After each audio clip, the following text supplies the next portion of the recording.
Hi ನಮಸ್ಕಾರ, welcome back to the channel. ಇವತ್ತಿನ ವಿಡಿಯೋದಲ್ಲಿ ನಾನು ನಿಮ್ಮ ಜೊತೆ 2 ಐಡಿಯಾಸನ್ನು ಶೇರ್ ಮಾಡ್ತಾ ಇದ್ದೀನಿ. ಸಾಮಾನ್ಯವಾಗಿ ತುಂಬ ಜನ ಸ್ಪಾಂಜು, ಜಿಪ್ಪು, ರನ್ನರು ಯಾವುದೂ ಇಲ್ಲದೇ ಮಾಡುವಂಥ ಬ್ಯಾಗ್ಗಳನ್ನು ತೋರಿಸಿ ಅಂತ ಹೇಳ್ತಾ ಇದ್ರು. ಹಾಗಾದರೆ ಬನ್ನಿ ಇವತ್ತಿನ ವಿಡಿಯೋವನ್ನು ಶುರು ಮಾಡೋಣ. ಇವತ್ತಿನ ವಿಡಿಯೋವನ್ನು ಶುರು ಮಾಡೋಕ್ಕಿಂತ ಮುಂಚೆ ಯಾರೆಲ್ಲ ನಮ್ಮ ಚಾನಲನ್ನು ಹೊಸದಾಗಿ ನೋಡ್ತಿದ್ರು ದಯವಿಟ್ಟು ಸಬ್ಸ್ಕ್ರೈಬ್ ಮಾಡ್ಕೊಂಡು ನೋಡಿ. ಹಾಗೆ ಈ ವಿಡಿಯೋ ನಿಮಗೆ ಇಷ್ಟ ಆಗಿದ್ದಲ್ಲಿ ದಯವಿಟ್ಟು ಒಂದು ಲೈಕನ್ನು ಕೊಡೋದನ್ನು ಮರಿಬೇಡಿ. ಹಾಗೆ ನಿಮ್ಮ friends, family, neighbours, well wishers ಎಲ್ಲರಿಗೂ ನನ್ನ ವಿಡಿಯೋಸನ್ನು ಶೇರ್ ಮಾಡಿ. ಸೊ ಇವತ್ತಿನ ವಿಡಿಯೋವನ್ನು ಶುರು ಮಾಡೋಣ. ಇವತ್ತಿನ ಒಂದು ವಸ್ತುವನ್ನ ಮಾಡೋದಕ್ಕೆ ನಾನಿಲ್ಲಿ 3 ಪೀಸಸ್ ಅನ್ನ ತಗೊಂಡಿದ್ದೀನಿ. ಹಾಗೆ ಇದರ ಅಳತೆ 20 ಇಂಚು ಉದ್ದ ಇದೆ. ಹಾಗೆ ಪ್ರಿಂಟೆಡ್ ಇರುವಂತಹ ಪೀಸ್ಗಳು 4 ಇಂಚು ಅಗಲ ಇದಾವೆ.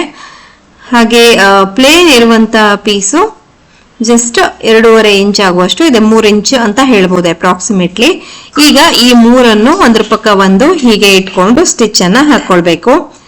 3ಅನ್ನು ಜೋಡಿಸ್ಬಿಟ್ಟು ಒಂದು ಪೀಸ್ ಆಗಿ ರೆಡಿ ಮಾಡ್ಕೊಳ್ತೀನಿ. ಈಗ ನೋಡಿ, 3ಕ್ಕೂ ಒಟ್ಟಿಗೆ ಸ್ಟಿಚ್ ಹಾಕ್ಬಿಟ್ಟು ಈ ರೀತಿ ಸಿಂಗಲ್ ಪೀಸ್ ರೆಡಿ ಮಾಡ್ಕೊಂಡೆ. ಈಗ ಇದಕ್ಕೆ ಲೈನಿಂಗ್ ಬಟ್ಟೆ ಬೇಕು. ಹಾಗಾಗಿ ನಾನಿಲ್ಲಿ ಅದೇ ಅಳತೆಯ ಚೂರ್ ದೊಡ್ಡಕ್ಕಿರುವಂತ ಲೈನಿಂಗ್ ಬಟ್ಟೆಯನ್ನ ತಗೊಂಡಿದ್ದೀನಿ. ಈಗ ಈ ಲೈನಿಂಗ್ ಬಟ್ಟೆಗೆ ಜೋಡಿಸ್ಬಿಟ್ಟು 4 ಕಡೆಗೂ ಸ್ಟಿಚ್ ಹಾಕಿ ಇದೊಂದು ಸಿಂಗಲ್ ಪೀಸ್ ಆಗಿ ರೆಡಿ ಮಾಡ್ಕೊಂಡೆ. ನೋಡಿ, ಈ ರೀತಿಯಾಗಿ ಬಂದಿದೆ. ನೆಕ್ಸ್ಟ್ ಏನ್ ಮಾಡ್ತೀನಿ ಅಂತಂದ್ರೆ, ಹೀಗೆ ಈ ಕಪ್ಪು ಕಲರ್ ಅಂದ್ರೆ ಪ್ಲೇನ್ ಕಲರ್ ಏನಿದೆ ಅದು ಅದರ ಮೇಲೆ ಈ ರೀತಿಯಾಗಿ ನೆರಿಗೆ ಬರಬೇಕು. ಅಂದ್ರೆ ಆ ಕಪ್ಪು ಕಲರ್ ಇರುವಂತದ್ದು ಕಂಪ್ಲೀಟ್ ಆಗಿ ಒಳಗೆ ಎಂಬೆಡ್ ಆಗ್ಬೇಕು. ಆ ರೀತಿಯಾಗಿ ಹೀಗೆ ಒಂದು ಪ್ಲೇಟ್ಸ್ ಅನ್ನ ತಗೊಳ್ಬೇಕು. 2 ಕಡೆಯಿಂದನೂ ಈ ರೀತಿ ಪ್ಲೇಟ್ಸ್ ಅನ್ನ ಕೊಟ್ಬಿಟ್ಟು ನಾನಲ್ಲಿ ಪಿನ್ ಮಾಡ್ಕೊಳ್ತಾ ಇದ್ದೀನಿ. ಅದೇ ಪ್ರಕಾರವಾಗಿ ಸ್ಟಿಚ್ ಮಾಡ್ಕೊಳ್ತೀನಿ. 2 ಕಡೆಗೂ ಸ್ಟಿಚ್ ಅನ್ನ ಹಾಕೊಂಡಿದ ನಂತರ ಅದರ ತುದಿ ಈ ರೀತಿಯಾಗಿ ಬಂದಿದೆ ನೋಡಿ. ನೆಕ್ಸ್ಟ್ ನಾನಿಲ್ಲಿ ಹ್ಯಾಂಡಲ್ ಮಾಡೋದಕ್ಕೋಸ್ಕರ 2 ಬಟ್ಟೆಯನ್ನ ಕಟ್ ಮಾಡಿ ಇಟ್ಕೊಂಡಿದ್ದೀನಿ. ಹಾಗೆ ಇದರ ಅಳತೆ ಅಗಲ 3.25 ಇಂಚ್ ಇದೆ. ಹಾಗೆ ಉದ್ದ 14 ಇಂಚ್ ಇದೆ. ಈ ರೀತಿಯಾಗಿ ಇದನ್ನ ಡಬಲ್ ಫೋಲ್ಡ್ ಮಾಡಿಬಿಟ್ಟು ಬೆಲ್ಟ್ಸ್ ಅನ್ನ ರೆಡಿ ಮಾಡ್ಕೊಳ್ತೀನಿ.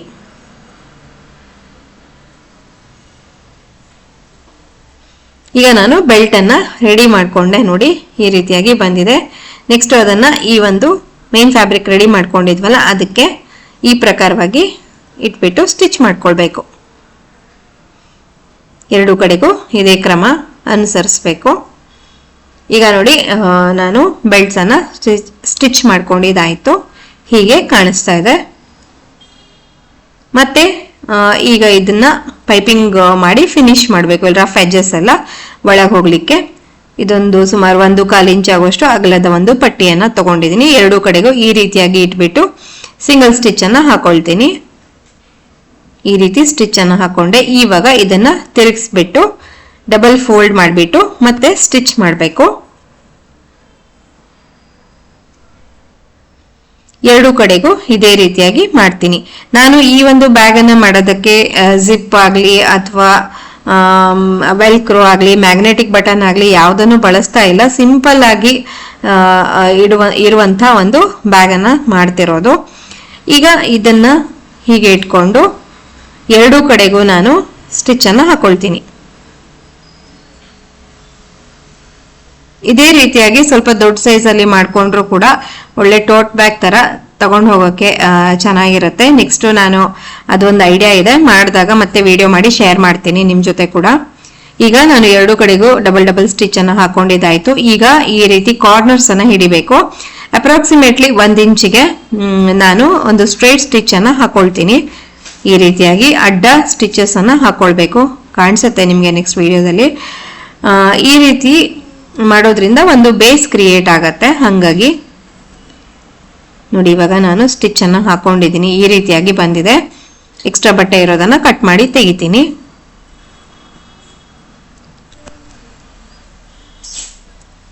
ಈಗ ಇದನ್ನ ಸೀದಾ ಮಾಡ್ಕೊಳ್ಳೋ ಸಮಯ. ಜಸ್ಟ್ ಒಂದು ಕೇವಲ ಬಟ್ಟೆಯಿಂದ ಮಾತ್ರ ನಾವು ಈ ಬ್ಯಾಗ್ ಅನ್ನ ಮಾಡಿರೋದು. ನೀವೇ ನೋಡಿದ ಹಾಗೆ ಇದಕ್ಕೆ ಸ್ಪಾಂಜ್ ಆಗ್ಲಿ, ರೈಸ್ ಬ್ಯಾಗ್ ಆಗ್ಲಿ ಏನನ್ನೂ ಬಳಸಿಲ್ಲ. ಜಿಪ್ ಕೂಡ ಬೇಕಾಗ್ಲಿಲ್ಲ. ಜಸ್ಟ್ ಸಿಂಪಲ್ ಆಗಿ ಇರುವಂತ ಬಟ್ಟೆಯಿಂದ ಮಾಡಿದ ಬ್ಯಾಗ್ ಇದು.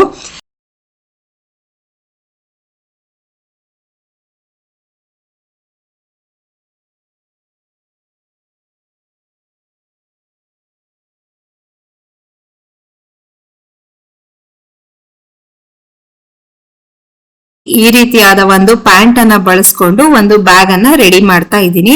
ಈ ಬ್ಯಾಗ್ ಅನ್ನ ಮಾಡೋದಕ್ಕೆ ಯಾವುದೇ ಸ್ಪಾಂಜ್ ಕ್ಯಾನ್ವಸ್ ಇದೇನನ್ನು ಬಳಸ್ತಾ ಇಲ್ಲ, ಬದಲಾಗಿ ಈ ತರದ ಸ್ವಲ್ಪ ದಪ್ಪಗಿರುವಂತ ಪ್ಯಾಂಟ್ ಅನ್ನ ಯೂಸ್ ಮಾಡ್ತಾ ಇದ್ದೀನಿ. ನಾನಿಲ್ಲಿ ಏನ್ ಮಾಡ್ತೀನಿ ಅಂದ್ರೆ ಸ್ಟ್ರೇಟ್ ಲೈನ್ಸ್ ಅನ್ನ ಹಾಕೊಂಡು 4x4 ಇಂಚಿಗೆ ಒಂದಷ್ಟು ಪೀಸಸ್ ಅನ್ನ ಮಾರ್ಕ್ ಮಾಡ್ಕೊಳ್ತಾ ಇದ್ದೀನಿ. ಈ ರೀತಿಯಾಗಿ ಎಲ್ಲೆಲ್ಲಿ ನಮ್ಗೆ 4x4 ಪೀಸಸ್ ಸಿಗತ್ತೆ ಅದನ್ನೆಲ್ಲ ನೋಡ್ಕೊಂಡು ಕಟ್ ಮಾಡ್ಕೊಳ್ಬೇಕು. ನಿಮ್ಮ ಹತ್ರ ಜೀನ್ಸ್ ಪ್ಯಾಂಟ್ ಇದ್ರೆ ಅದನ್ನು ಕೂಡ ಬಳಸಬಹುದು. ಸೊ ಈ ತರ 4x4ಗೆ ಮಾರ್ಕ್ ಮಾಡ್ಕೊಂಡು ಅದೇ ಪ್ರಕಾರವಾಗಿ ನಾನು ಕಟ್ ಮಾಡ್ಕೊಳ್ತಾ ಇದ್ದೀನಿ.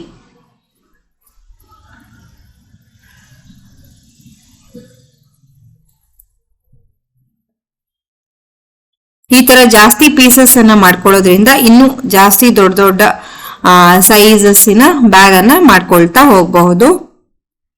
ಈಗ ನನಗೆ ಪೀಸಸ್ ಅನ್ನ ಕಟ್ ಮಾಡ್ಕೊಂಡಿದ್ದಾಯ್ತು. ಈ ಬ್ಲಾಕ್ ಜೊತೆ ಕಾಂಬಿನೇಷನ್ಗೆ ಇರ್ಲಿ ಅಂತ ಹೇಳಿ ಕಾಂಟ್ರಾಸ್ಟ್ ಬಣ್ಣದ ಇನ್ನೊಂದು ಬಟ್ಟೆಯನ್ನ ಕಟ್ ಮಾಡಿ ಇಟ್ಕೊಂಡಿದೀನಿ.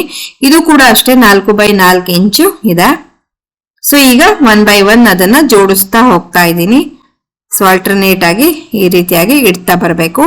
ಸೊ ಇದು ಒಂದ್ ಸೈಡ್ಗೆ ಆಯ್ತು. ಹಾಗೆ ಮತ್ತೊಂದು ಸೈಡ್ಗೂ ಇದೇ ಕ್ರಮದಲ್ಲಿ ನಾನು ಬಟ್ಟೆಗಳನ್ನ ಜೋಡಿಸ್ಕೊಳ್ತಾ ಇದ್ದೀನಿ.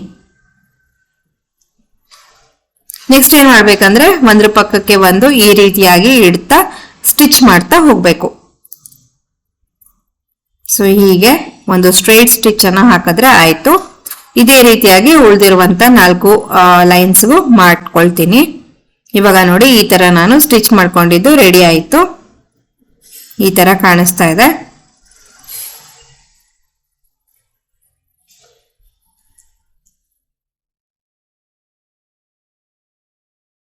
ಈಗ ನಾನು ಬಾಟಮ್ಗೆ ಇನ್ನೊಂದು ಬಟ್ಟೆಯನ್ನ ಕಟ್ ಮಾಡ್ಕೊಂಡಿದ್ದೀನಿ.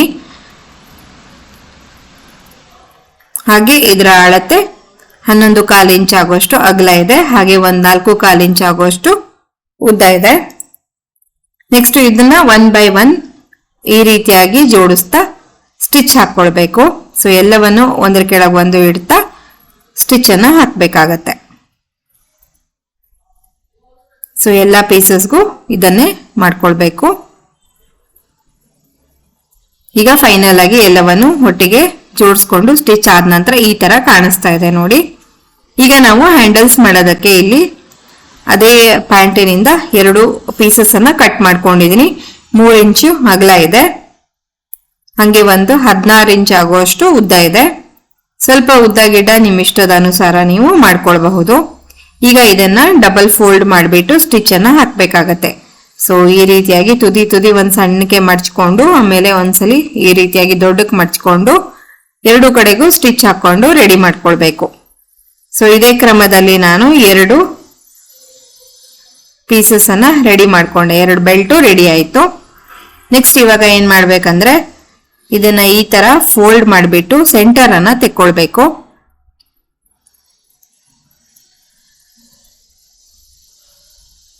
ಎರಡು ಕಡೆಗೂ ಸೆಂಟರ್ ಅನ್ನ ಮಾರ್ಕ್ ಮಾಡ್ಕೊಂಡೆ.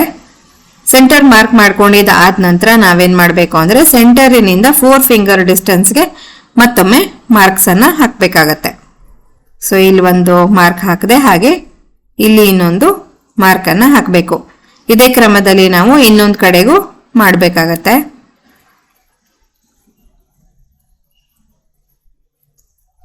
ಈ ತರ ಇಟ್ಬಿಟ್ಟು ಮಾರ್ಕ್ಸ್ ಅನ್ನ ಹಾಕೋದು. ಇದು ತುಂಬಾನೇ ಈಸಿ, ಕನ್ವೀನಿಯಂಟ್ ಕೂಡ. ನೋಡಿ ಈ ತರ ಮಾರ್ಕ್ ಮಾಡ್ಕೊಂಡಿದ್ದಾಯ್ತಲ್ವಾ. ನೆಕ್ಸ್ಟ್ ಇವಾಗ ಈ ರೀತಿಯಾಗಿ ನಾವು ಬೆಲ್ಟ್ಸ್ ಅನ್ನ ಅಟ್ಯಾಚ್ ಮಾಡಬೇಕು. ಎರಡೂ ಕಡೆಗೂ ಈ ರೀತಿಯಾಗಿ ಬೆಲ್ಟ್ ಅನ್ನ ನಾನು ಅಟ್ಯಾಚ್ ಮಾಡಿ ಹೊಲ್ಕೊಂಡಿದ್ದಾಯ್ತು. ನೋಡಿ ಈ ತರ ಕಾಣಿಸ್ತಾ ಇದೆ. ನೆಕ್ಸ್ಟ್ ಏನ್ ಮಾಡ್ಬೇಕಂದ್ರೆ ಇದು ಪ್ಯಾಚ್ ವರ್ಕ್ ಬ್ಯಾಗ್ ಆಗಿರೋದ್ರಿಂದ ಒಂದು ಲೈನಿಂಗ್ ಬಟ್ಟೆಯನ್ನು ಹಾಕೋದು ಒಳ್ಳೇದಿದೆ. ಇಲ್ಲದೆ ಇದ್ರೆ ಹಾಗೇನು ಹೊಲಿಬಹುದು. ನಾನಿಲ್ಲಿ ಒಂದು ಲೈನಿಂಗ್ ಬಟ್ಟೆಯನ್ನ ಬಳಸ್ತಾ ಇದ್ದೀನಿ. ಏನ್ ಮಾಡ್ಬೇಕಂದ್ರೆ ಆ ಬ್ಯಾಗ್ ಅನ್ನ ಸೀದಾ ಇಟ್ಕೊಂಡು ಅದ್ರ ಮೇಲೆ ಲೈನಿಂಗ್ ಬಟ್ಟೆಯನ್ನ ಇಟ್ಟು ತುದಿಗೆ ಒಂದು ಸ್ಟಿಚ್ ಅನ್ನ ಹಾಕೊಳ್ಬೇಕು. ನೋಡಿ ಈ ತರ. ನೆಕ್ಸ್ಟ್ ಇವಾಗ ಇದನ್ನ ಸೀದಾ ಮಾಡ್ಕೊಳ್ಳೋಣ. ಸೀದಾ ಮಾಡ್ಕೊಂಡಿದ್ದಾದ ನಂತರ ನೋಡಿ ಈ ತರ ಕಾಣಿಸ್ತಾ ಇದೆ ಬ್ಯಾಗು. ಇಲ್ಲಿ ಹ್ಯಾಂಡಲ್ಸ್ ಅನ್ನೆಲ್ಲ ನೀಟಾಗಿ ಹೊರಗೆ ತೆಗೆದ್ಬಿಟ್ಟು ಅಲ್ಲಿ ನಾವು ಮತ್ತೆ ಇನ್ನೊಂದು ಪ್ರೆಸ್ ಸ್ಟಿಚ್ ಅನ್ನ ಹಾಕ್ಬೇಕಾಗತ್ತೆ. ಇಲ್ಲಿ ಕಾಣಿಸ್ತಿದೆಯಲ್ಲ ಈ ರೀತಿಯಾಗಿ ಸೊ ಎರಡೂ ತುದಿಗೂ ಒಂದೊಂದು ಪ್ರೆಸ್ ಸ್ಟಿಚ್ ಅನ್ನ ಹಾಕ್ಬೇಕು. ಸೊ ಎರಡೂ ಕಡೆಗೂ ಇದೇ ರೀತಿಯಾಗಿ ಮಾಡ್ಕೊಂಡಿದ್ದಾಯ್ತು. ನೆಕ್ಸ್ಟ್ ಇವಾಗ ಇದನ್ನ ಮತ್ತೆ ನಾವು ಉಲ್ಟಾ ಮಾಡ್ಕೊಳ್ಬೇಕು. ಉಲ್ಟಾ ಮಾಡ್ಕೊಂಡು ಎರಡೂ ಕಡೆಗೂ ಹಾಫ್ ಹಾಫ್ ಕಾಣಿಸ್ಬೇಕು. ಅಂದ್ರೆ ಲೈನಿಂಗ್ ಬಟ್ಟೆ ಮತ್ತೆ ಮೇನ್ ಬಟ್ಟೆ ಎರಡೂನು ಈ ರೀತಿಯಾಗಿ ಹಾಫ್ ಹಾಫ್ ಕಾಣಿಸ್ತಾ ಇರಬೇಕು. ನೆಕ್ಸ್ಟ್ ಒಂದ್ ಕಡೆಗೆ ಫುಲ್ ಸ್ಟಿಚ್ ಅನ್ನ ಹಾಕ್ಬೇಕು. ಹಾಗೆ ಮತ್ತೊಂದ್ ಕಡೆ ಒಂದ್ ಸ್ವಲ್ಪ ಓಪನ್ ಬಿಟ್ಟು ಉಳಿದಿರುವಷ್ಟು ಕಡೆನೂ ಸ್ಟಿಚ್ ಹಾಕ್ಬೇಕು. ಇಲ್ಲಿ ನಿಮ್ಗೆ ವಿಡಿಯೋದಲ್ಲಿ ಕಾಣಿಸ್ತಾ ಇದೆ. ಇದರಿಂದ ನಾವು ಇದನ್ನ ಬ್ಯಾಗ್ ಅನ್ನ ಸೀದಾ ಮಾಡ್ಕೊಳ್ಳೋಕೆ ಬೇಕಲ್ವಾ, ಹಂಗಾಗಿ ನೀವೇ ನೋಡ್ದ ಹಾಗೆ ಈ ಬ್ಯಾಗಿಗೆ ಯಾವುದೇ ಸ್ಪಾಂಜು, ಕ್ಯಾನ್ವಸ್ ಅಥವಾ ಜಿಪ್ಪು ಏನೂ ಬೇಕಾಗೋದಿಲ್ಲ. ಸಿಂಪಲ್ ಆಗಿ ಒಂದು ಹಳೆ ಪ್ಯಾಂಟ್ ಇದ್ರೆ ಆರಾಮಾಗಿ ನೀವು ಕೂಡ ಇದನ್ನ ಹೊಲ್ಕೊಳ್ಬಹುದು. ಕೈ ಚೀಲ ಅಂತ ಏನ್ ಹೇಳ್ತೀವಿ, ಸಣ್ಣ ಪುಟ್ಟ ತಿರುಗಾಟಕ್ಕೆಲ್ಲ ತುಂಬಾನೇ ಯೂಸ್ ಆಗತ್ತೆ. ಹಾಲ್ ತರಕ್ಕೆ ಅಥವಾ ಚಿಕ್ಕ ಏನಾದ್ರು ಐಟಮ್ಸ್ ಅನ್ನೆಲ್ಲ ತರಕ್ಕೆ ತುಂಬಾನೇ ಯೂಸ್ಫುಲ್. ಸೊ ಇವಾಗ ನಾನು ಈ ಬಟ್ಟೆಯನ್ನ ಹೊರಗೆ ತೆಗ್ದೆ. ಇಲ್ಲಿ ಒಂದ್ ಸ್ವಲ್ಪ ಸ್ಟಿಚ್ ಓಪನ್ ಇತ್ತಲ್ವಾ, ಆ ಜಾಗವನ್ನ 1/4 ಇಂಚು ಬಟ್ಟೆಯನ್ನ ಒಳಗ್ ತಳ್ತಾ ಅಲ್ಲಿ ಕೂಡ ಒಂದು ಸ್ಟಿಚ್ ಅನ್ನ ಹಾಕೊಳ್ತೀನಿ. ಈಗ ನಾನು ಸ್ಟಿಚ್ ಹಾಕೊಂಡಿದ್ದಾಯ್ತು. ಇವಾಗ ನೀಟಾಗಿ ಲೈನಿಂಗ್ ಬಟ್ಟೆಯನ್ನ ಒಳಗಡೆ ಸೆಟ್ ಮಾಡ್ಬೇಕಾಗತ್ತೆ.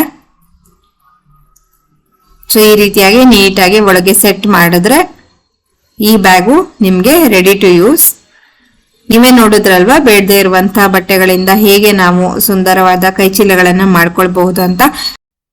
ಸೊ ನೋಡಿದ್ರಲ್ವಾ, ಯಾವುದೇ ಜಿಪ್ಪು, ಸ್ಪಾಂಜು, ರನ್ನರು ಇದು ಯಾವುದು ಇಲ್ದೇನೆ ಕೇವಲ ಬಟ್ಟೆಗಳಿಂದ ಮಾತ್ರ ನಾವು ಸುಂದರವಾದ ಬ್ಯಾಗ್ಸ್ ಗಳನ್ನ ಹೊಲಿಬಹುದು ಅಂತ ನೋಡಿದಾಯ್ತು. ಇವತ್ತಿನ 2 ಐಡಿಯಾಸ್ ಅಲ್ಲಿ ನಿಮ್ಗೆ ಯಾವ ಐಡಿಯಾ ಜಾಸ್ತಿ ಇಷ್ಟ ಆಯ್ತು ಅನ್ನೋದನ್ನ ನನಗೆ ಕಮೆಂಟ್ ಅಲ್ಲಿ ತಿಳಿಸಿ. ಹಾಗೆ ಈ ವಿಡಿಯೋ ನಿಮ್ಗೆ ಇಷ್ಟ ಆಗಿದ್ದಲ್ಲಿ ದಯವಿಟ್ಟು ಒಂದು ಲೈಕ್ ಕೊಡಿ. ಚಾನಲ್ಗೆ ಹೊಸಬರಾಗಿದ್ದಲ್ಲಿ ಸಬ್ಸ್ಕ್ರೈಬ್ ಮಾಡ್ಕೊಂಡು ನೋಡಿ ಅಂತ ಹೇಳ್ತಾ ಇನ್ನೊಂದು ಹೊಸ ವಿಡಿಯೋದೊಂದಿಗೆ ಭೇಟಿಯಾಗೋಣ. ಧನ್ಯವಾದಗಳು.